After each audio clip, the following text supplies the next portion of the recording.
All right, folks, let me paint you a picture where this whole mess kicked off.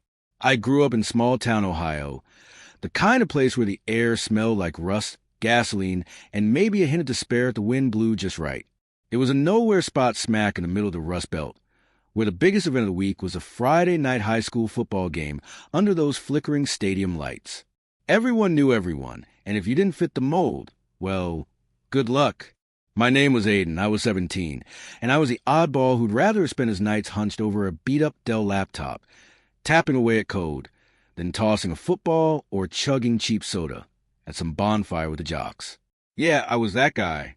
Always had been. See, I'd had this thing for coding. It wasn't just a hobby. It was my ticket out of there. I dreamed about winning some big-shot hackathon, maybe even snagging an internship at Google or Apple. You know, the whole Silicon Valley fairy tale that every tech nerd secretly drooled over.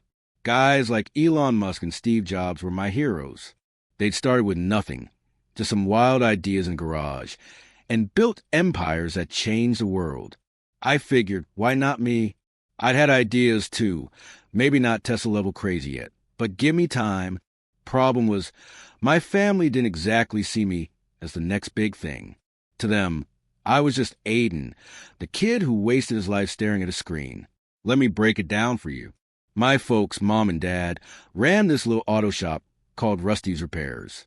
Real original name, huh? It was one of those greasy, no-frills joints where they fixed pickup trucks and old sedans for the locals. They were all about hard work and keeping it real. You know, the classic Midwest mantra. Dad was always going on about how he'd built the place from scratch with his own two hands, and Mom backed him up like he was some kind of pioneer. To them, coding wasn't work. It was me screwing around, playing video games without the controller, something that'd never pay the bills. Meanwhile, my older brother Caleb, he was 20, was their golden child, their pride and joy. He was off at some fancy East Coast college, the kind with ivy crawling up the walls and tuition that could buy a house. Business major, of course, 'cause he was destined to take over Rusty's someday and keep the family legacy alive. Every dollar they scraped together from the shop went straight to him. Rent for his off-campus apartment in some swanky part of town, covered. Tuition fees that made my eyes water, paid without a second thought. Me? I was lucky if I got a half-eaten burger from the diner waved in my direction. It hadn't always been this lopsided, I think. There'd been a time when I felt like I mattered, at least a little. I'd had this fuzzy memory of my grandpa, the only one who'd ever really got me. He'd passed when I was maybe 10, but I could still see him clear as day, sitting me on his knee in that creaky rocking chair on the porch. He'd tell me stories about the first computers, big, clunky machines that filled whole rooms and ran on punch cards. He'd worked at some factory back in the day, tinkering with tech before it was cool. He'd left me this old book when he died, The Soul of a New Machine. I'd found it one summer, buried in the garage under a pile of greasy rags and a busted lawnmower. The pages were yellowed, the spine cracked, but it was like gold to me. I'd flipped through it when no one was around, hiding it under my mattress like it was contraband. Didn't want Caleb catching wind of it. He'd have turned it into some dumb joke at school. He was good at that, you know, making me the punchline. Hey, Aiden's reading about dinosaurs again, he'd say, and the whole cafeteria would crack up. So yeah, I kept it quiet. Things really hit rock bottom one night last fall, though. Mom decided to throw this big family dinner, 'cause Caleb was gracing us with his presence of the weekend, like some royal visit from the king himself. She'd been in the kitchen all day, frying up chicken, mashing potatoes, the whole Midwest comfort food spread. The house smelled like butter and grease, and Dad was parked in his recliner, cracking open a Bud Light, grinning ear to ear. I was just trying to stay out of the way, picking at the chipped Formica table in the dining room, my laptop humming quietly under my chair where I'd stashed it. Then Caleb rolled in, all swagger and confidence, wearing the slick leather jacket I knew he hadn't paid for himself. And there it was, parked in the driveway like a neon sign screaming, "You're nothing." A shiny new Tesla Model 3, electric blue and gleaming under the streetlights. Mom gasped like it was the second coming of Christ, clapping her hands together. "Oh, Caleb, it's gorgeous." Dad slapped him on the back, practically glowing. That's my boy, making us proud out there. I'd sat there, stomach twisting, watching them fawn over him. Finally, I mustered up the courage to say something. Something small, you know? Hey, there's this coding course online. It's only $50. Think I could get a little help with that. Mom didn't even let me finish. Her voice cut through the air like a knife. Aiden, we're stretched thin as it is. That computer stuff isn't serious. Not like what Caleb's doing. You need to grow up and stop dreaming about nonsense. Dad didn't even look up from his beer, just nodded along like she was preaching gospel. Caleb leaned back in his chair, smirking that smug smirk of his. Yeah, bro, stick to fixing carburetors with Dad. Leave the big leagues to me. Not everyone's cut out for the high life. I bit my tongue so hard I tasted metal, but it stung worse than usual. The rest of dinner was a blur. Mom piling extra mashed potatoes on Caleb's plate. Dad asking him about college like he was some celebrity. I'd excused myself early, grabbed my laptop, and headed out to the garage. The air was cold out there, sharp with the smell of oil and regret. I dug through a box of junk, old wrenches, a rusty hubcap, a busted AM radio, until I found again Grandpa's book. I'd run my fingers over the faded cover, feeling this ache I couldn't shake. He believed in me, hadn't he? Told me I could be something more than this town, more than Rusty's repairs. I tucked it under my arm and slipped back inside, the house dead, quiet now, except for the soft snores from the living room. I'd been sitting there in my room, staring at lines of code on the screen, when I heard it, Mom and Dad whispering in the kitchen. I crept closer, just enough to catch the words. We could sell off that back lot of the shop, Dad said, voice low. Caleb needs a place closer to campus. Somewhere nice. Kid's got real potential. We've got to invest in him. Invest in him. Not me. Never me. I'd shut the laptop. The screen went black, and I just sat there in the dark, the weight of it sinking in. They were betting everything on Caleb, their perfect son, while I was just a screw-up who dreamed too big for a nowhere town like this. I didn't know it yet, but that night was the last straw. Something had got to give, and soon it would. So, all right, after that train wreck of a dinner where my family basically handed Caleb the keys to the kingdom and left me with the dirty dishes, I'd hit my limit. I'd sat there in my room, laptop slammed shut, staring at the peeling wallpaper that had been mocking me since middle school. Mom and Dad's whispers about selling off the shop's back lot for Caleb's swanky new college pad still buzz in my ears like a bad radio signal. I couldn't take it anymore. Not Caleb's smirks, not Mom's lectures about growing up, not the way they made it loud and clear I was a family spare tire. I'd had enough. Something snapped, and before I knew it, I was on my feet, yanking my beat-up JanSport backpack from the closet. I'd stuffed it with the bare minimum.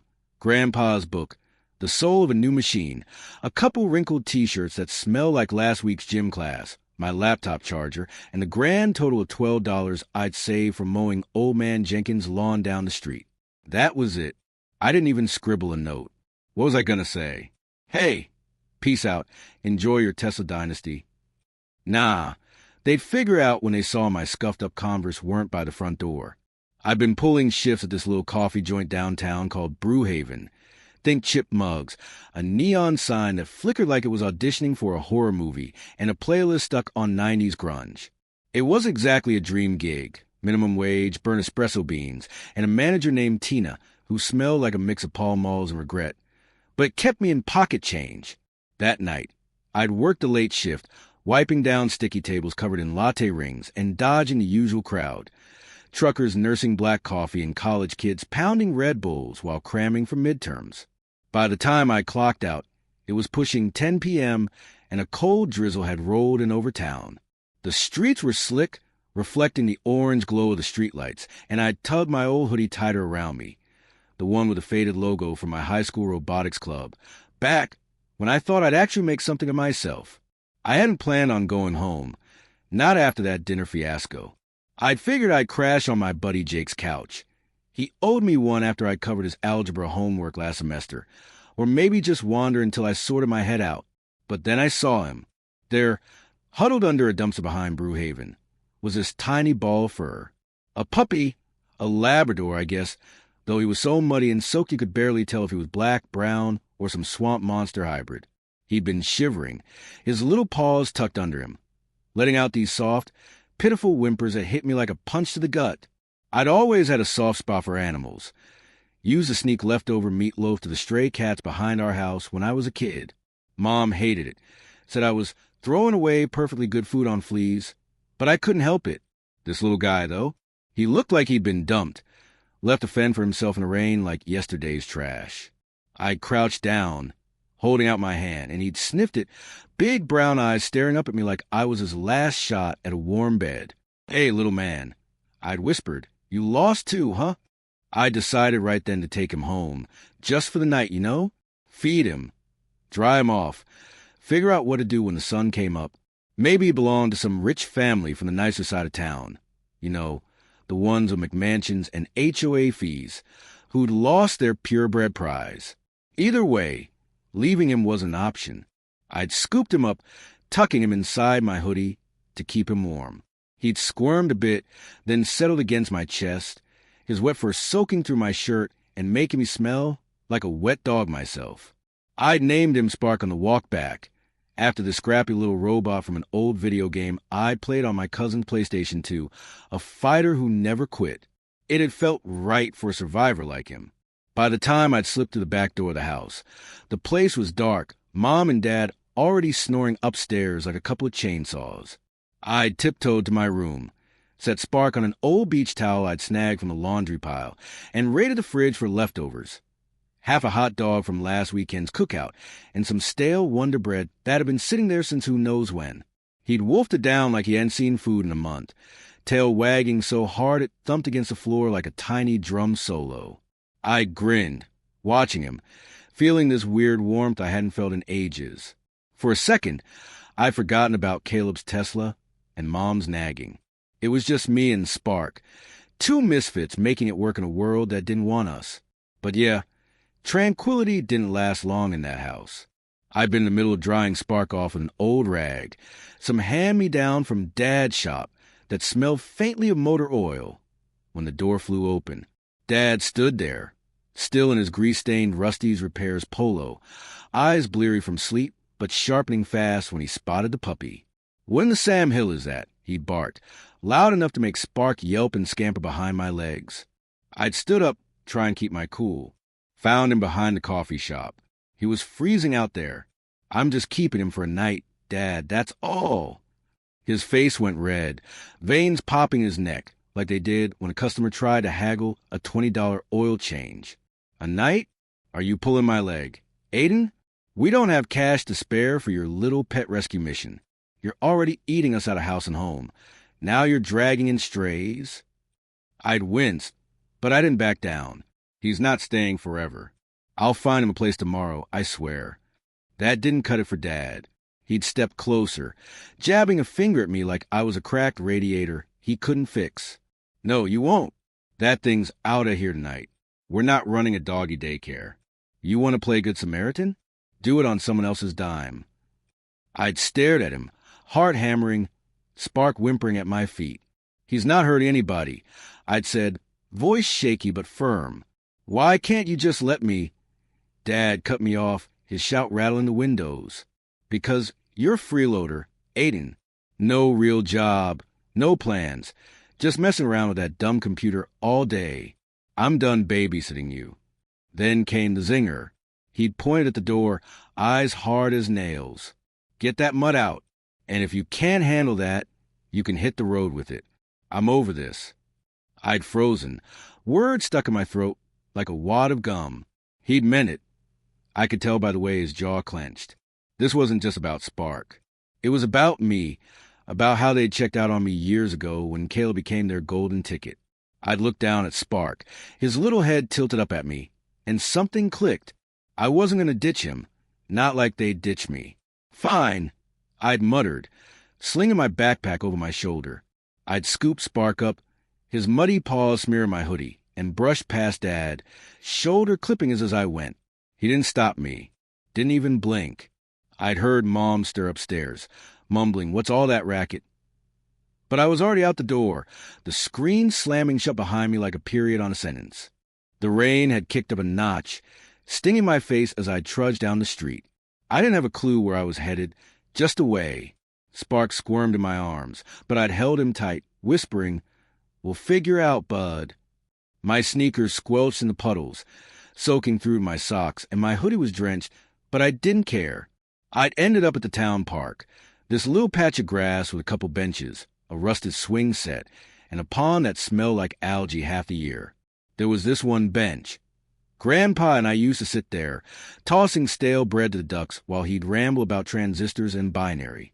I dropped onto it, Spark curling up against me, and pulled my hood up, trying to block the wind. I'd had my laptop, Grandpa's book, and a half-dead phone. No signal, no plan, just $12 and a soggy puppy. I'd leaned back, staring at the cloudy sky, thinking about those garage stories, Jobs, Wozniak, all those legends. "We've got this," I'd told Spark, his warm little body keeping me from totally losing it. "We're not done yet." I dozed off there, rain tapping my face like a drumbeat. No idea what was coming next. But that bench that rainy night, it was where everything flipped upside down. So there I was, sacked out on that soggy park bench with Spark curled up against me like a little furry heater, rain tapping my face like some jerk who wouldn't quit poking me awake. I'd nodded off sometime after midnight, my hoodie soaked through to the point where I might as well have jumped in the pond nearby, my beat-up Converse squishing every time I shifted. The $12 crumpled in my pocket wasn't exactly a winning lottery ticket, and my phone? Total brick. 0 bars. Battery clinging to life at 3%, just enough to mock me with a useless weather app. I had my JanSport backpack slung over one shoulder, stuffed with Grandpa's book, the soul of a new machine, a couple wrinkled T-shirts, and my laptop charger, the sad little survival kit of a kid who just stormed out on his folks. Spark, that muddy Labrador I'd picked up behind the coffee shop, had snuggled close, his warm weight keeping me from totally losing it. Not exactly the Ritz-Carlton, right? I've been half dreaming about Silicon Valley legends, Jobs and Wozniak tinkering away in their garages, turning junk into gold, when this raspy cough and a nudge on my shoulder yanked me back to reality. I cracked my eyes open, blinking against a gray Ohio dawn, the kind that looked like God forgot to turn the lights on.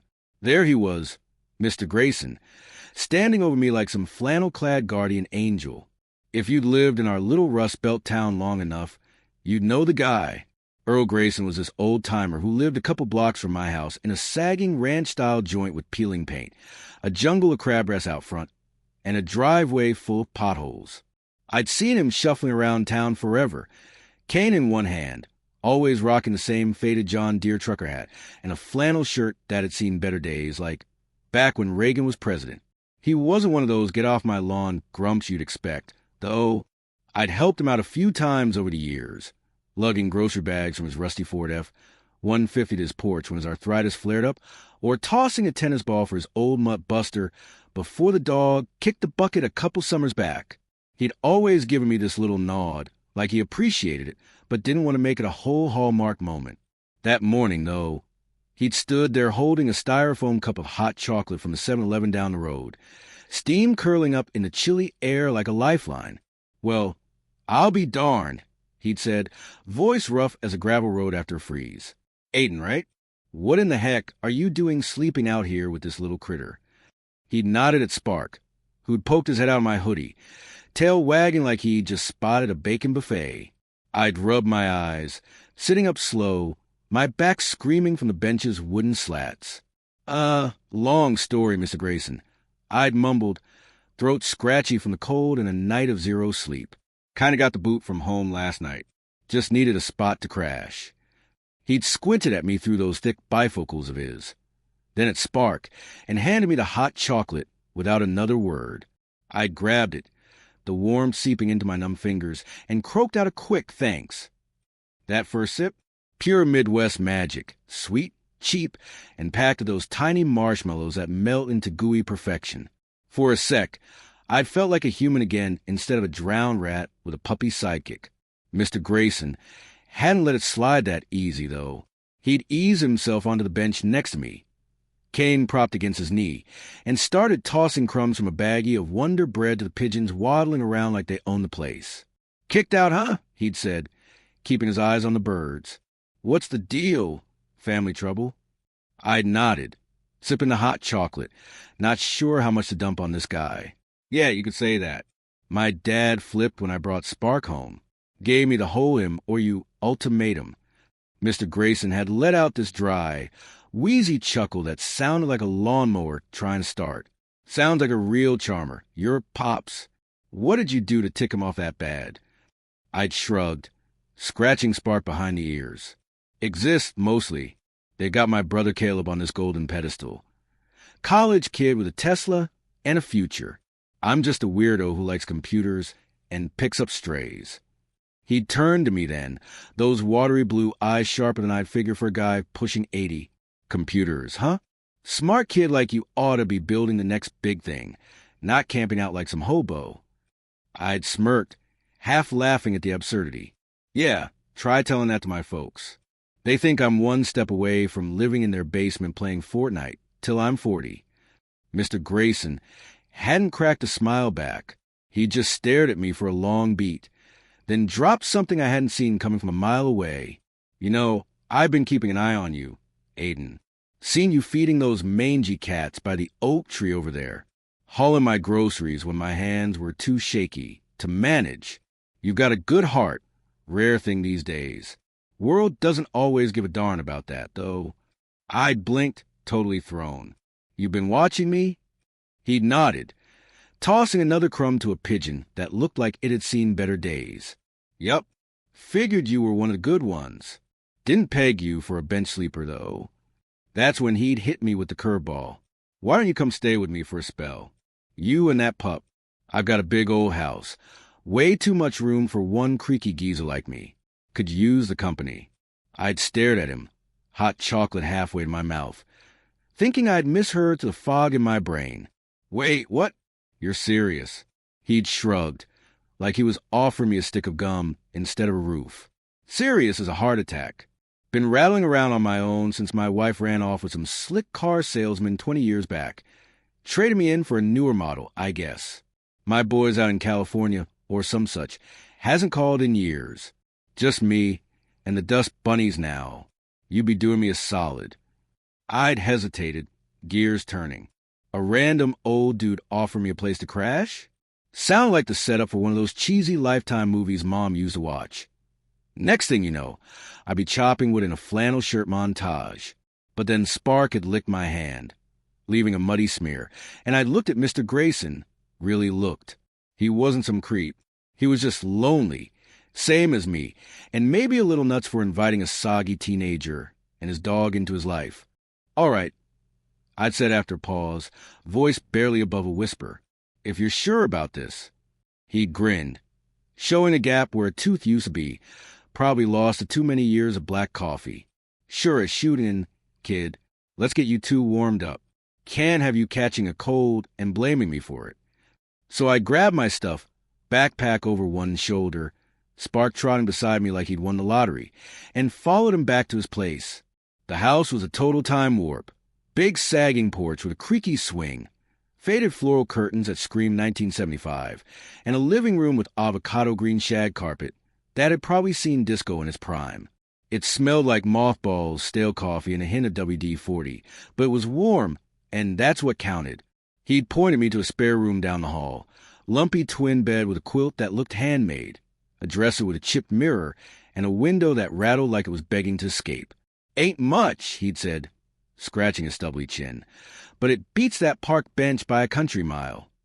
I'd set my backpack down, Spark sniffing every corner like a tiny detective, and felt this weird mix of relief and, what am I doing here? Vibes. "Thanks, Mr. Grayson," I'd said. "I'll figure something out soon, I swear." He'd wave me off, already shuffling toward the kitchen. "No rush, kid. And call me Earl. Mr.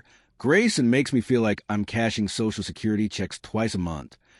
I'd crashed hard that morning. Spark sprawled across my feet like a living blanket, the sound of Earl banging around the kitchen lulling me into the best sleep I'd had in weeks. I'd woken up later to the smell of bacon frying. Real thick-cut bacon. Not that flimsy microwave garbage Mom used to nuke on Sundays. Earl had set out a plate for me on the scratched-up Formica table, grease pooling on a stack of paper towels. Paired with a mug of Folgers, so strong it could have jump-started a tractor. "Eat up," he'd said, plopping down across from me with his own plate, a couple strips hanging off the edge. "Your skin and bones, kid. What's your next move?" I chewed slowly, tossing a piece to Spark, who'd parked himself at my feet with those begging eyes, and shrugged. Keep slinging coffee at Brewhaven, I guess. Save up some cash. Maybe get back to my coding projects. He'd nodded, sipping his coffee like it was fine wine. Good plan. Stick with that computer stuff. World's changing fast. Your folks eat their words someday, mark mine. That first day at Earl stretched into a week, then two. I kept my gig at Brewhaven, steaming oat milk lattes and dodging Tina's cigarette breath. But nights were a whole new ball game. I'd sit in that spare room, Spark snoozing on the bed with his paws in the air, and tinker with code on my laptop. Little apps, ideas I'd had rattling around for months, stuff that felt like it could actually go somewhere. Earl didn't mind one bit. He'd shuffle by sometimes, peeking with a grunt, and mutter, "Keep at it, kid. You're cooking something good in there." I'd started pitching it around the house, too, mowing the overgrown lawn with a push mower that sounded like it was coughing up a lung, tightening a leaky faucet with a rusty wrench I'd dug out of a toolbox in the garage.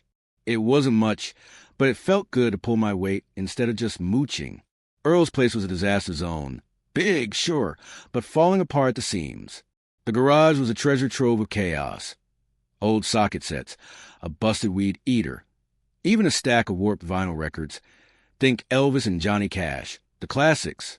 I'd figured I'd spruce it up eventually, pay him back for the bacon and the roof. I hadn't realized it then, but those weeks with Earl were planting the seeds for something huge. That rainy bench nap was in the rear view, and for the first time in forever, I'd felt like maybe I wasn't just spinning my wheels in the mud. All right, picture this. I'd already been bunking at Earl's for a couple months by then, long past the point of crashing on his lumpy spare bed, like some soggy stray he'd dragged in from a rain. Life had settled into this weird, cozy rhythm. Morning sipping Folgers that could strip paint off a car, afternoons slinging lattes at Brewhaven, and nights tinkering with code while Spark snoozed like a king on a quilt that had seen better days. Earl's place, a sagging ranch house with shag carpet and curtains older than my parents', had become home base, and I'd been pitching in to keep it from falling apart. I'd mowed the lawn, patched the leaky faucet, and swept the porch, all while dodging Spark's broom-chasing antics. Things were humming along, and I'd started feeling like maybe I wasn't just a dead-end kid from Ohio anymore. Earl had turned into this gruff-but lovable fixture in my days. He'd shuffle around in his John Deere hat and flannel, griping about the Reds blowing another game on his rabbit ear TV, or how the weather was colder than a well-digger's backside. I'd gotten used to his one-liners, tossing back a few of my own while flipping bacon or nuking instant mashed potatoes for dinner. He didn't care that I commandeered the spare room as my personal coding cave. Spark sprawled across the bed, my laptop glowing into the wee hours. I'd been chipping away at little projects, an app to track local flea markets, a script to snag deals off Craigslist, nothing groundbreaking, but enough to keep the gears turning. Earl would peek in sometimes, squinting at the screen like it was a puzzle he'd never solve. "What's that mess of letters?" he'd ask, and I'd grin, keeping it simple. "Just code, Earl. Digital blueprints for stuff. Maybe an app someday." He'd grunt, half amused. "Well, don't blow anything up. I ain't got the cash to fix it." One Saturday, maybe 8 weeks into my stay, I'd been poking around the garage, Earl's personal junkyard/time capsule, trying to find a Phillips screwdriver to tighten up a wobbly leg on the kitchen table. That place was a treasure trove of chaos. Stacks of yellow Popular Mechanics mags with headlines about cars of the future, a weed eater that looked like it had lost a fight with a lawn gnome, and a crate of vinyl records, Johnny Cash, Patsy Cline, the whole honky-tonk gang. I'd been thinking about organizing it, maybe listing some of the junk on eBay to chip in for groceries or at least keep us stocked with A&W root beer. That's when I'd struck gold under a pile of musty tarps, a box of ancient tech gear that hit me like a lightning bolt, big OL 5.25-inch floppy disks, a stack of dog-ear manuals with titles like Xerox PARC Systems 77, and a chunky beige PC that looked like it had been yanked from a museum exhibit titled Computers Before Cool. I'd hauled it out, heart pounding like I'd found the Holy Grail, and yelled for Earl over the sizzle of spam he'd been frying up in the kitchen. "Earl, come check this out." I'd hollered, holding up a disc labeled Project Beta 78 like it was a winning Powerball ticket. He'd shuffled in, wiping his hands on a dish towel that had once been white, maybe in the 90s, and peered at it through smudged bifocals. "Well, where'd you dig that up?" he'd said, voice gravelly as ever. I'd pointed at the box, still half buried under tarps. "Under all that junk. What is it? You into computers or something?" He'd let out that wheezy chuckle that sounded like a rusty hinge, leaning against a workbench littered with old spark plugs. "Yep, kid. Back in the 70s, I was an engineer at Xerox PARC out in California. Worked on the first systems, mice, graphical interfaces, the whole 9 yards folks can't live without now. Was pretty decent at it, if I do say so myself." I'd stared at him, jaw hitting the oil-stained floor. "Hold the phone. You're telling me you were at Xerox PARC? Like the cradle of modern tech? And now you're here frying spam and yelling at the TV?"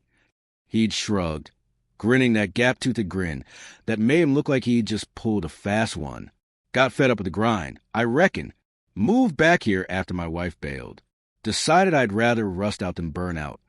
I'd been downright floored. Earl, grumpy, spam-loving Earl, had been a tech pioneer? It was like finding out your neighbor who mowed his lawn in flip-flops had secretly built the first Mustang. "Why didn't you ever say anything?" I'd asked, clutching the disc like it might vanish in a puff of smoke. He'd waved it off, heading back to his frying pan. "Didn't figure it was worth bragging about. Old news, kid, but you're into that geek stuff, right? Take it, mess with it. Might light a spark in that noggin of yours." I dragged the box to my room like it was Christmas in July, Spark sniffing at it like he expected a dog biscuit to pop out, and spent the next few nights geeking out hardcore. The PC still ran, barely. I jerry-rigged it with some sketchy cables I scrounged from a drawer, plugged it into an outlet that buzzed a little too loud for comfort, and watched it wheeze to life. Green text blinking on a CRT monitor that sounded like a swarm of angry bees. The discs had snippets of code, old-school goodies Earl must have whipped up decades ago. One was a graphics demo, blocky shapes bouncing around like a drunk version of Pong. Another was a scheduler app, rough but clever as heck. I'd sat there, grinning like a kid who just won a science fair, thinking, this guy's a freaking legend, and he's letting me raid his fridge. After that little garage gold mine, Earl had started spilling more over our dinners, usually spam and runny eggs, or maybe some hamburger helper if the Piggly Wiggly had a 2-for-1 deal. He'd spin these wild yarns about his Xerox days, late nights with a crew of nerds rocking bell-bottoms and mustaches, chugging Pepsi from glass bottles and brainstorming the future over stale donuts from the break room. He'd met his wife at a company picnic. He'd said, her in a sundress that had caught his eye, him in a polyester shirt that screamed, "I'm an engineer, not a fashion plate." Should have seen the red flags. He grumbled one night, stabbing at his eggs with a fork that had lost a tine somewhere along the way. She was all about flash, fancy cars, big hair, the works. I was all about circuit boards and coffee stains. We were doomed from the get-go. Then there was a son, Mike, out in California now, some slick lawyer who hadn't rung in years. Wanted me to sell this heap, fork over the cash so he could snag a condo in L.A. with a view of the Hollywood sign. Earl had snorted, sipping his Folgers from a chipped mug with a faded "World's Best Dad" logo. Told him to take a long walk off a short pier. Called me a bull-headed old fossil and hung up. Haven't heard from him since. More eggs for us, I say. I'd listened, hanging on every word. Spark parked under the table with those puppy eyes begging for a nibble. It had hit me like a freight train. Earl's folks had ditched him, same as mine had ditched me, betting it all on their shiny golden kids instead. Guess we're both the leftovers, huh? I'd said one night, half laughing over a plate of instant mashed potatoes that had come out more glue than food. He'd smirked, tipping his mug at me. Yup, kid, but leftovers stick together. You and that mutt, you're good people in my book. That night, he'd fished out an old AM radio from the garage, tuned it to a crackly station playing Hank Williams. I'm so lonesome I could cry. And we'd sat there, him with his coffee, me with my laptop. Spark snoring like he'd run a marathon. It had felt solid, you know? Like maybe I'd stumbled into a place I actually fit. Life had kept trucking along. I'd worked my shifts at Brewhaven, stashing tips, mostly crumpled singles and nickels from truckers who smelled like diesel and regret, mess with my coding projects, and fix up Earl's place one DIY disaster at a time. One afternoon, I patched a fist-size hole in the living room drywall with some spackle I found next to a can of WD-40 in the garage, and Earl had clapped me on the back, nearly sending me into a coughing fit. "You're a regular Tim the Tool Man Taylor, ain't you?"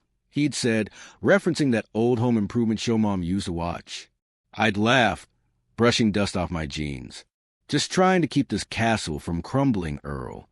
He'd grinned, tossing me a cold A&W root beer from the fridge. "The good stuff that bites back just right.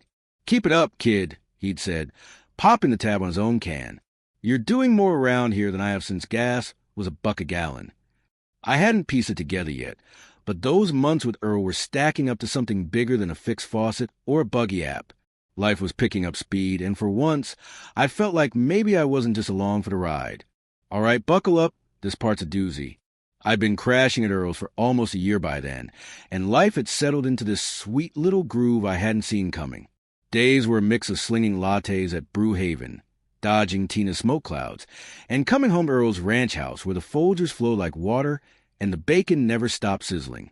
Nights were my domain, me, Spark, and my laptop, holed up in that spare room with the lumpy bed, coding away like my life depended on it. I'd been building this online platform idea. Think a mashup of Etsy and a local swap meet, something to connect small-town folks with stuff to sell. It wasn't Silicon Valley material yet, but it was mine, and I'd poured every spare minute into it. Earl had become my unofficial cheerleader, shuffling by with his coffee mug and muttering, "Keep at it, kid. You're cooking up something good." I'd grin, tossing Spark a bacon bit, and keep typing. It had felt like maybe I was finally onto something. Earl and I had turned into this oddball family unit. Him in his flannel and John Deere hat, me in my Brewhaven apron, and Spark bouncing between us like the glue holding it all together. I'd fixed up more of the house, patched the drywall, oiled the creaky porch swing, even scrubbed the grease off the stove from years of Spam fries. Earl would watch, sipping his A&W root beer, and toss out lines like, "You're going to have this dump ready for the real estate listing soon, kid." I'd laugh, wiping sweat off my forehead. "Nah, Earl, just keeping it livable so you don't kick me out." He'd smirk, that gap-toothed grin lighting up his weathered face. "Kick you out? Heck, you and that mother are the best roommates I've had since my wife ditched me for that car salesman with the bad perm." We'd had our routines down pat. Mornings, I'd wake up to Earl clanging around the kitchen, frying eggs and Spam while the AM radio crackled with Merle Haggard or George Jones. Real old-school vibes. I'd stumble in, hair a mess, Spark at my heels, and he'd slide a plate my way, grumbling, "Eat up, string bean. You're skinnier than a scarecrow in a windstorm." I'd scarf it down, tossing Spark a scrap, and we'd shoot the breeze. Him about his Xerox PARC days, me about my latest coding breakthrough, or how Tina had yelled at a customer for asking for oat milk in his drip coffee. Evenings were quieter. Earl parked in his recliner, watching reruns of Wheel of Fortune, me tapping away at my laptop, Spark snoring like a freight train. It had been good, better than good, really. For once, I'd felt like I belonged somewhere. Then came that day, the one that flipped everything upside down. It had started normal enough. I'd worked the morning shift at Brewhaven, came home around noon, and found Earl in the living room, recliner, kickback, TV blaring some grainy VHS tape of the Apollo 11 launch. He loved that stuff, space missions, old tech, anything that reminded him of the big dreams he'd chased back in the day. I'd poke my head in, waving a greasy bag. "Brought you a burger from the diner next door, Earl. Figured you'd want a break from Spam." He'd chuckled, eyes glued to Neil Armstrong's fuzzy moonwalk. "You're spoiling me, kid. Stick it on the table. I'll get to it after this." I'd set it down, Spark sniffing at the bag, and headed to my room to crash for a bit before digging back into my platform code. I'd woken up a couple hours later to dead silence. No TV, no Earl puttering around, nothing. The house had this eerie stillness that made my stomach twist. I'd shuffled out, rubbing sleep from my eyes, and found him still in the recliner, head tilted back, the VHS tape hissing static on the screen. "Earl," I'd said, voice shaky. No answer. I'd stepped closer, heart thumping, and saw it. His chest wasn't moving. Spark had patted over, nudging his hand with a little whine. But nothing. I'd touched his shoulder, cold as ice, and that's when it hit me. Earl was gone. Just like that, quiet, peaceful, watching his moon landing tape. I'd sunk onto the couch, staring at him, Spark pressing against my leg like he knew something was wrong. I hadn't cried, not right then. I just sat there numb, thinking, this can't be real. The next few days had been a blur. I called 911, watched the paramedics roll him out on a stretcher, answer the cops' questions in a daze. No family I know of, just me here. I'd arranged a small memorial, nothing fancy, just a handful of locals from a neighborhood at the park where we'd met. I'd scattered some Wonder breadcrumbs for the pigeons, figuring Earl would have gotten a kick out of that. Spark had stayed close, tail low, like he'd lost his best buddy too. I'd stood there after everyone left, staring at that dumb bench where it had all started, feeling this ache I couldn't shake. Earl had been more than a landlord or friend. He'd been the family I'd never had, the one guy who believed in me when my own folks hadn't. And now he was gone. A week later, I'd been sitting in the kitchen, picking at a cold plate of hamburger helper, when the doorbell rang. I dragged myself over, Spark trailing behind, and opened it to this guy in a cheap suit, gray hair, clipboard, the works. "Aiden, right?" he'd said, sticking out a hand. "I'm Tom Wheeler, Earl's lawyer." I blinked, shaking his hand on autopilot. Yeah, lawyer?" Earl had a lawyer. Tom had nodded, stepping inside like he owned the place. "Yup, been handling his affairs for years. He left a will, updated it a few months back. Actually, you're going to want to sit down for this." I'd plopped onto the couch, Spark jumping up beside me, and Tom had pulled out a stack of papers, clearing his throat like he was about to read the Declaration of Independence. "Earl left everything to you," he'd said, matter of fact. "The house, the old Ford in the garage, is savings, $525, 000, give or take, and a patent he filed back in '79 for some tech doodad from Xerox days. Could be worth a pretty penny if you play it right." I'd stared at him, brain flatlining. "Wait, what? $525,000. A patent? You're kidding." Tom had smirked, handed me the papers. "Nope, all yours, kid. Said you were the closest thing to family he'd had in decades. Wanted you to have a shot at something big."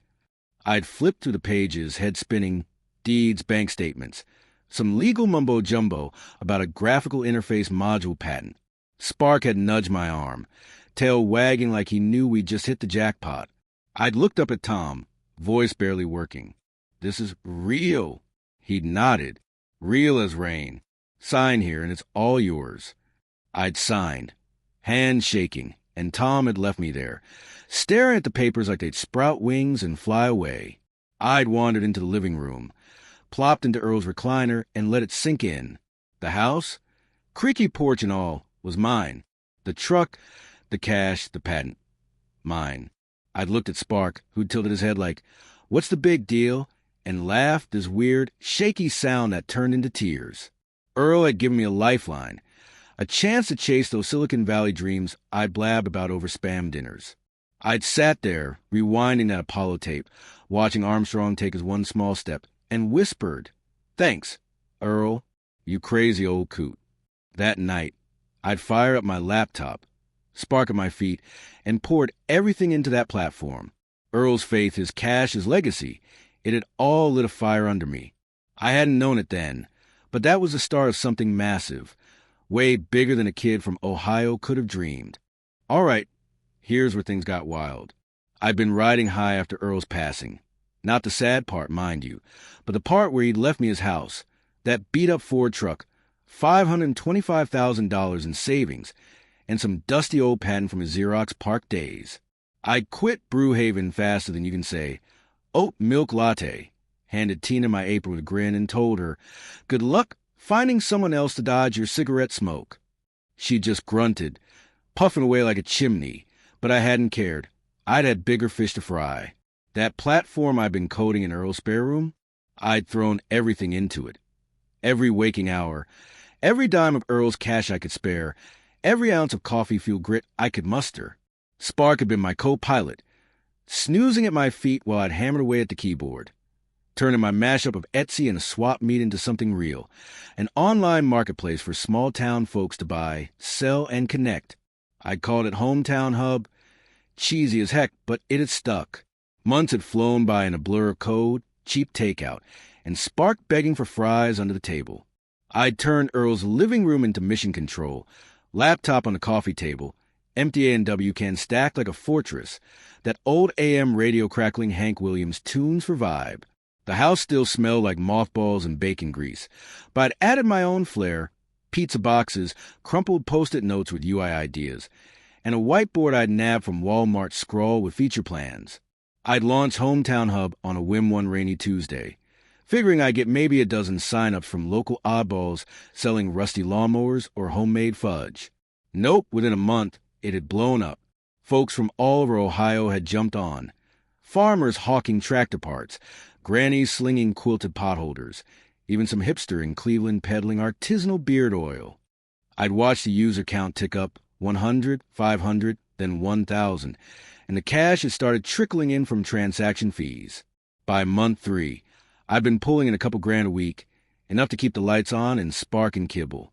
I'd sat back in Earl's recliner one night, staring at the numbers, and muttered, "Well, shoot, Earl, we're doing it." Word spreads fast in a small town, though, and it hadn't taken long for the rumor mill to crank into overdrive. Neighbors had started whispering.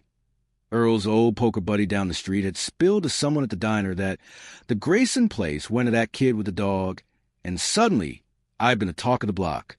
I hadn't thought much of it, kept my head down, coded away, figuring my folks wouldn't care unless I'd turn into Caleb overnight with a Tesla and a corner office. Boy, had I been wrong. One sunny afternoon, about 6 months after Earl's lawyer had dropped that bombshell on me, I'd been sprawled on the couch, Spark chewing a tennis ball, when the doorbell rang. I groaned, figured it was a UPS guy with another batch of USB cables I'd ordered off Amazon, and shuffled over in my socks. I'd opened the door, and there they were, Mom and Dad, standing on Earl's rickety porch like a couple of ghosts from Christmas past. Mom had been dolled up in her Sunday best, floral dress, purse clutched like a shield, while Dad rocked his Rusty's Repairs polo, looking like he'd rather be anywhere else. Spark had perked up, sniffing the air, then let out this low growl I hadn't heard since the night Dad had kicked us out. I'd stood there, blinking, brain scrambling to process. Hey, I'd managed, leaning against the doorframe. "What's up?" Mom had plastered on this syrupy smile that didn't reach her eyes. "Aiden, honey, we heard the news. Thought we'd pop by to see how you're holding up." Dad had nodded, arms crossed, muttering, "Yeah, kid, heard you hit the jackpot with that old Coot Grayson." I'd raise an eyebrow, crossing my arms right back. "The jackpot? You mean Earl leaving me his place and some cash?" "Yeah, it's been a game changer." "What's this about?" Mom had stepped closer, heels clicking on the porch boards, and laid it on thick. "Well, we're just so proud of you, sweetie.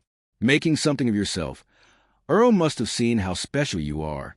But, family sticks together, right? We raised you, put a roof over your head all those years. We were thinking maybe a little help, say $150,000, just to tide us over." Dad had chimed in, gruff as ever. "Shop's been slow, kid.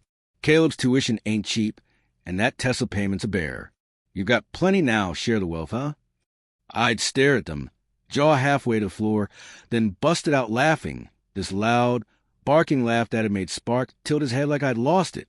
Wait, I'd said, wiping my eyes. "Let me get this straight. You ignored me my whole life, dumped all your cash on Caleb, kicked me and Spark out in the rain, 'Cause I wasn't serious enough, and now you're here with your hands out 'cause I got something you want? That's rich, real rich." Mom's smile had faltered, turning into this tight little line. "Now, Aiden, don't be like that. We're your parents. We sacrifice for you." I'd snorted, leaning harder on the doorframe. "Sacrificed? You mean like selling the shop's back lot for Caleb's fancy apartment while I got told to grow up? Nah, you don't get to play that card." Dad had bristled, stepping forward like he was going to lecture me into next week. "Listen here, you little—" But Spark had cut him off, lunging forward with bark that had echoed down the street, teeth bared just enough to make Dad stumble back. I grabbed Spark's collar, grinning to spite myself. "Easy, bud, he's not worth it." Mom had clutched her purse tighter, voice going shrill. "Aiden, that dog's a menace." And after all we've done, I'd held up a hand, cutting her off. "All you've done? You mean tossing me out like yesterday's trash? Earl did more for me in a year than you did in 17. He believed in me, gave me a shot. You bet on the wrong horse, and now you're here sniffing for a payout. Well, newsflash, no dice." They'd stood there, stunned, like I just told them Santa wasn't real. I'd straightened up, Spark growling low at my side, and pointed at the steps. "You've got 5 seconds to get off this porch, my porch, before I let Spark chase you back to your rusty pickup. And don't come back unless it's with an apology and 0 strings attached." Mom had gasped, all dramatic like she'd seen on her soap operas, while Dad had muttered something about ungrateful kids under his breath.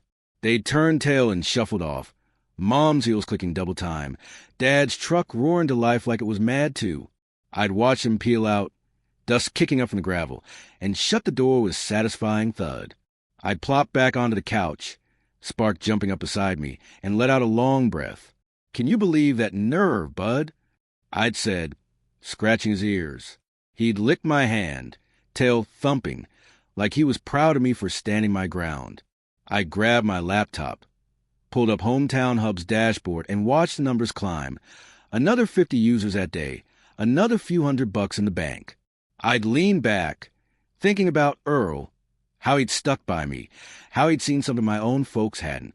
"Guess we showed him, huh?" I'd muttered, cracking open an A&W from the fridge. The root beer had fizzed up, cold and sharp, and I'd toasted the empty room. "To you, Earl, and to us." That little family reunion attempt, it had lit a fire under me. Hometown Hub wasn't just a side gig anymore. I'd had the cash, the house, the know-how, and now a chip on my shoulder the size of Ohio. Time to go big or go home, and I wasn't going anywhere. All right, buckle in. Things were about to get real interesting.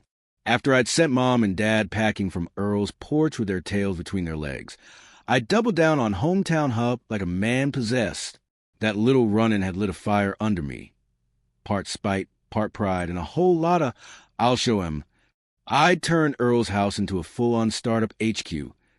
Living room strewn with pizza boxes from Dino's down the street, A&W cans piling up like trophies, and that rickety coffee table groaning under my laptop, a second monitor I'd snagged off Craigslist, and a whiteboard scribbled with plans.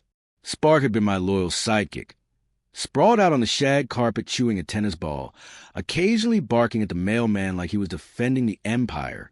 I'd poured every ounce of energy into the platform, tweaking the code, boosting the UI, adding features like live chat, and a local deals tab that had turned it into a small-town goldmine. By month 6 post-launch, Hometown Hub had exploded. 10,000 users across Ohio, then spilling into Kentucky and Indiana, with folks hawking everything from old tractor tires to hand-knitted scarves. I'd been raking in 5 figures a month, and I'd sat there one night in Earl's recliner, staring at the dashboard, muttering, "Holy cow, Earl, we're actually doing this." I'd taken some of that cash and spruced up the place. Nothing crazy, just enough to keep it from looking like a hoarder's den. I'd swapped the mothball-scented quilt for a Target comforter, hung some string lights in the living room for vibe, and even fixed the porch swing so it didn't squeak like a horror movie soundtrack. Spark had gotten an upgrade, too. Fancy kibble from PetSmart instead of the generic stuff, plus a new collar with a little bell that jingled every time he'd chase his tail. I'd enrolled in the local community college, too, online classes in computer science, figuring I'd legitimize all this coding know-how with a degree. Nights have been a grind. Coding Hometown Hub, cramming for exams, chugging Mountain Dew to stay awake, Spark snoozing at my feet like a furry motivational coach. I'd felt unstoppable. Like maybe I was living up to that patent Earl had left me, turning his legacy into something tangible. Then Caleb had decided to crash the party. I'd been scrolling Instagram one evening, Spark gnawing a rawhide bone on the couch, when I got a DM from Mr. Golden Boy himself. Hadn't heard from him since the folks' little begging stunt. 6 months of radio silence, which suited me just fine. His profile was a highlight reel of frat parties and flexing in front of that Tesla mom and dad had bankrolled. Captioned stuff like, living the dream and boss moves only. I'd roll my eyes and open the message, expecting some snarky jab about my doghouse inheritance. Nope, it had been worse. Hey, bro. He'd written, all casual like we'd been pals this whole time. Heard you are killing it with that app thing. Pretty cool. Look, Rusty's repairs is tanking. Dad's stressed, Mom's worried. I'm running it now, but it's a total mess. Need some cash to float it, say $50K? You owe us, man. Family first, right? I'd stare at the screen, letting out a laugh so loud Spark had dropped his bone and barked. You've got to be kidding me. I'd muttered, typing back before I could overthink it. Oh, you? Last I checked, you were the one Mom and Dad bet the farm on. Literally. I'm not your piggy bank, Caleb. Sell that Tesla if you're so strapped. I'd hit send, smirking as a read receipt popped up instantly. He'd fired back within minutes, all caps like a kid throwing a fit. You are a selfish brat, Aiden. Dad sacrificed everything for US, and you are hoarding that old man's money. I'll go and tell everyone you are a fraud. I'd snorted, screenshotting it for laughs, and replied, Go ahead, bro, tell the world how I turned nothing into something while you ran the shop into the ground. Maybe trade the Tesla for a calculator. Might help. Then I blocked him, tossed my phone aside, and scratched Spark's ears. Family first, my foot. I'd said, Earl was family. You're just baggage. I'd taken that energy and funneled it into Hometown Hub. A week later, I'd pitched it at a local startup event. Some low-key deal at the community center with folding chairs, stale donuts, and coffee that tasted like burnt socks. I'd thrown on my cleanest flannel, stood up at my laptop, and demoed the platform to a room of small business owners and a couple tech geeks from Columbus. They'd eaten it up, clapping, tossing questions my way, one guy even saying, Kid, this could be the next Etsy for flyover country. I'd walked out with a $10,000 grant and a buzz that had kept me grinning for days. I'd posted about it on Instagram, not to show off like Caleb, just a quick, thanks, Earl, with a pick of Spark on the porch swing. The likes had poured in, neighbors, old high school pals, even some Hometown Hub users. Then Caleb had slid into the comments like a troll under a bridge. Sellout. Shoulda helped family instead of playing Startup King. I deleted it, shaking my head. Keep whining, bro. I'd muttered, I've got bigger fish to fry. The platform had kept climbing. 20,000 users, then 50,000, cash rolling and steady now, enough to stash some savings and pay for college without blinking. I'd been tweaking it nonstop. Added a mobile app version, hooked up PayPal for smoother payouts, even threw in a community board feature that had turned it into a Gen Z hangout for trading memes and mower parts. One night, I'd been crunching numbers in Earl's recliner. Spark sprawled across my lap. When my phone had buzzed, another DM, but not from Caleb. It had been a recruiter from some tech outfit in Columbus, saying they'd seen my pitch online and wanted to chat. I'd replied, sure, why not? And kept it moving. Hometown Hub had legs now, real legs, and I felt like maybe I was finally outrunning the shadow of Rusty's repairs and Caleb's Tesla. I'd leaned back, cracking open an A&W, the fizz tickling my nose. We're on our way, bud. I'd told Spark, who thumped his tail like he'd gotten the memo. Earl's house creaked around us, that old AM radio playing Patsy Cline's Crazy in the background, and I'd smiled. Caleb could keep his tantrums. I'd built this from the ground up, and no amount of brotherly baggage was going to drag me back. Okay, here's where the ride got wild. I'd been cruising along with Hometown Hub for almost a year since kicking Mom and Dad off the porch, and things had hit a whole new level after shrugging off Caleb's whining. The platform had ballooned. 50,000 users had turned into 100,000, then 200,000, spreading across the Midwest like wildfire. Folks were trading everything from rusty pitchforks to homemade jam, and the community board I'd tossed and had morphed into this Gen Z hotspot, half marketplace, half meme fest. I'd been pulling in tens of thousands a month, enough to pay off my community college tuition, stock the fridge with A&W root beer, and keep sparking those fancy PetSmart treats he'd go nuts over. Earl's house had become a legit startup pad. Pizza boxes from Dino's stacked in corner, string lights twinkling over the shag carpet, and that old AM radio crooning Johnny Cash like it was cheering me on. I'd upgraded my setup too, swapped the Craigslist monitor for a slick dual-screen rig, turned the spare room into a coding cave with a beanbag chair Spark claimed as his throne. I'd been grinding, coding, studying, growing Hometown Hub into something I'd never dreamed back when I was wiping tables at Brewhaven. That recruiter DM from Columbus had stuck in my head, though I'd figure it was some small-time gig, maybe a consultancy or a pitch to join their team, but I'd shot back a sure let's talk and kept it moving. A week later, I'd gotten an email from a guy named Ryan at this tech outfit called NextWave, some hotshot firm out of San Francisco, not Columbus like I'd thought. The subject line had read, Hometown Hub Opportunity, and I'd opened it over a bowl of Lucky Charms, Spark begging for marshmallows at my feet. Ryan had laid it out clean. We've been tracking your platform's growth. Impressive traction for a solo dev. We're a Bay Area player looking to buy up-and-coming startups. Can we meet? We've got a number in mind. I'd leaned back, spoon halfway in my mouth, and muttered, well, shoot, Spark. Looks like the big leagues found us. I'd replied with a name the time, trying to play it cool while my brain did cartwheels. The meeting had rolled around a couple weeks later, and I'd driven up to Columbus. NextWave had an office there, some shiny glass building that screamed, we got money. I'd thrown on my best flannel, a pair of jeans without holes, and my cleanest Converse, Spark riding shotgun in the old Ford truck Earl had left me. I'd park, told him, guard the fort, bud, and headed in, laptop tucked under my arm like a shield. Ryan had met me in the lobby, tall guy, maybe 30, in a hoodie and sneakers that probably cost more than my rent used to. He'd shaken my hand, grinning. Aiden, right? The Hometown Hub kid. Heard you're a one-man show, pretty wild. I'd nodded, feeling a little like a fish out of water. Yup, just me and my dog, mostly. Spark's the real brains. He just lets me type. We'd sat down in this sleek conference room. Big windows, a table that looked like it belonged in a spaceship, and a pitcher of water I'd been too nervous to touch. Ryan had cut to the chase, sliding a folder across the table. We love what you built.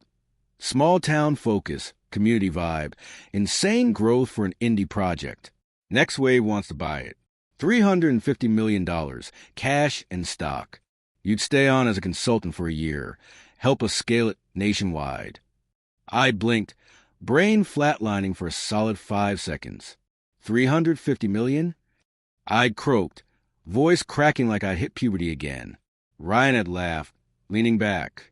Yup, we think it's got legs. Could be $1 billion play with our resources. What do you say? I'd stare at the folder, numbers swimming on the page. $350, 000, 000 staring back at me like a neon sign. Spark's goofy face had flashed in my mind. Then Earl's gap-toothed grin. Then all those nights coding in his spare room with nothing but a dream and a Mountain Dew. I'd built this from scratch. Earl's cash had helped, sure, but the sweat, the code, a hustle? That had been me. Can I think it over? I'd asked buying time.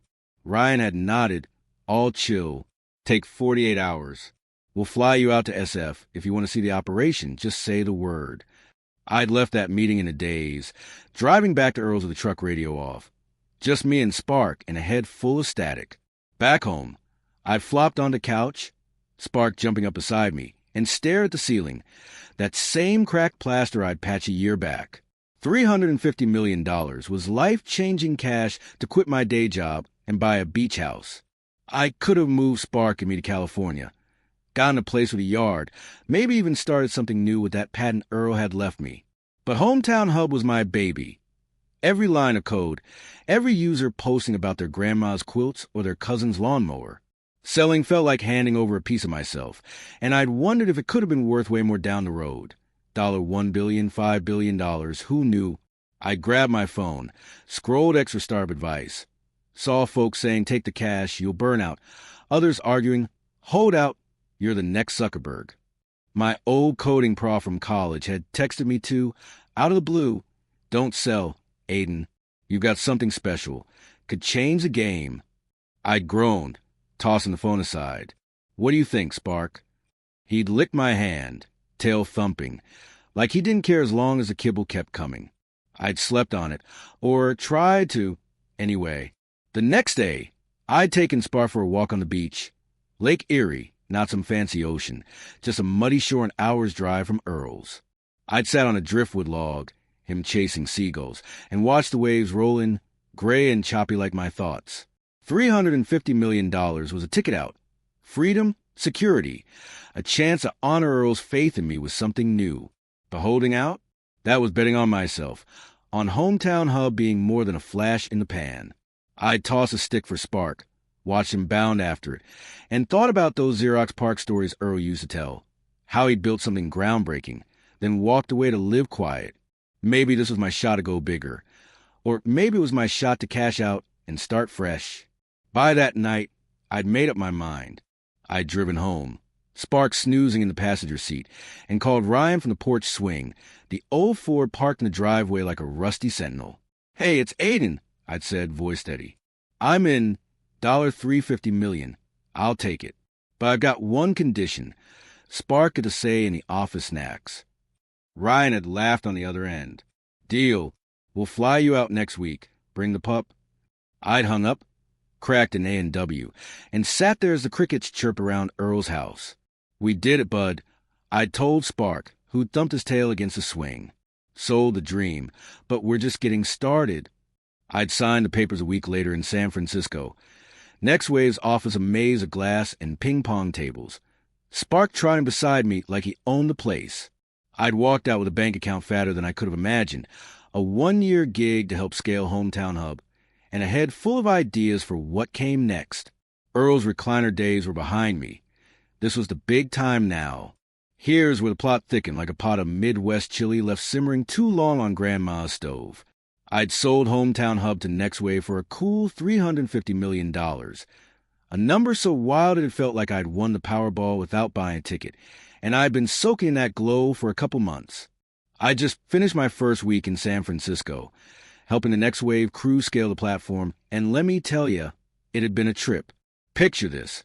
Glass-walled offices with views of the bay, a break room stocked with free kombucha, and those fancy LaCroix cans that taste like someone whispered lime at a glass of water, and Spark strut around like the office rock star, snagging treats from every coder with a soft spot for puppy eyes. I'd banked the cash, most of it anyway. Kept Earl's creaky old ranch house in Ohio as my home base, and flown back there for a breather before my next gig out west. That place still had its charm. Shag carpet, the faint whiff of bacon grease in the air, but I'd spruced up a bit, swapped a lumpy couch for a plush sectional from IKEA, slapped a smart TV on the wall blasting Stranger Things reruns, and kept the fridge loaded with A&W root beer and Dino's pepperoni pizza leftovers. Spark had been in heaven, bounding around the overgrown yard-chasing squirrels like he'd landed a starring role in a doggo action flick. That little slice of peace hadn't lasted long, though. I'd been back maybe 3 days, kicking back on a lazy Saturday afternoon, debating whether to nap or fire up my laptop for some fun coding. You know, the usual millionaire problems. Spark had been sprawled out on the rug, gnawing a tennis ball like it owed him money, when the doorbell rang.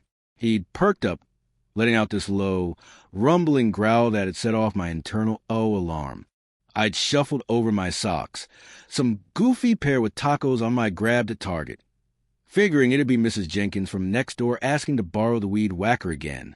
I'd swung the door open, and boom, there they were, Mom and Dad, standing on Earl's rickety porch like they just stepped out of one of those cheesy Hallmark movies nobody watches. Mom had been decked out in her Sunday floral dress, clutching a homemade apple pie like it was going to win me over, while Dad rocked his faded Rusty's Repairs polo, hands jammed in his pockets like he'd rather be anywhere but there. Spark had gone full-on bouncer mode, barking his head off, tail stiff, clearly remembering the night they'd sent us packing in the rain like we were yesterday's leftovers. I'd leaned against the doorframe, arms crossed, and flashed a grin that was more smirk than smile. Well, if it ain't the dynamic duo. What's the occasion? Need another 150 grand to shine up Caleb's Tesla? Or you just here to admire my Newport swing?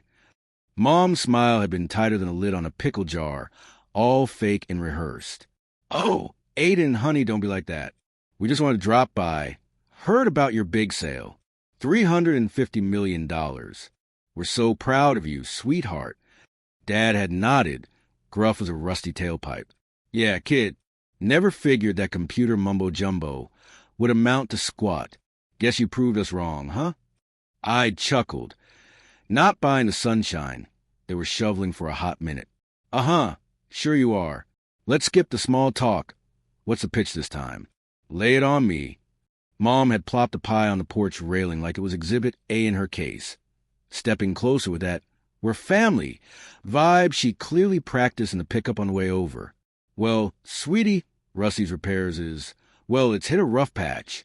Caleb's been trying his darndest, bless his heart, but the shop's bleeding money. Debt's piling up, folks taking their trucks elsewhere. We thought maybe you could lend a hand. Take over, even. You're so good with business now, smarter than us old folks. I let out a laugh so loud it had echoed off the garage. A full-on belly buster that had made Spark yip and Mom jump like she'd seen a ghost. Take over? You mean swoop in and fix the mess Caleb made after you handed him the keys? That's a knee slapper right there. Last time you rolled up, you won a fat stack of cash for raising me. Now you're begging me to play Superman? Nah, I'll pass. I've got Netflix and a root beer calling my name. Dad's face had gone redder than a sunburned tomato, that old temper bubbling up like a shaken Coke can. Listen here, you little hotshot, we're family. Caleb's drowning.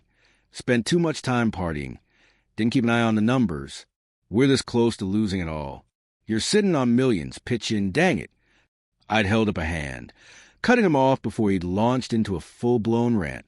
Lose it all? You mean like how you lost me when you bet the farm on Caleb and left me with Zip? You picked your MVP. Deal with the scorecard.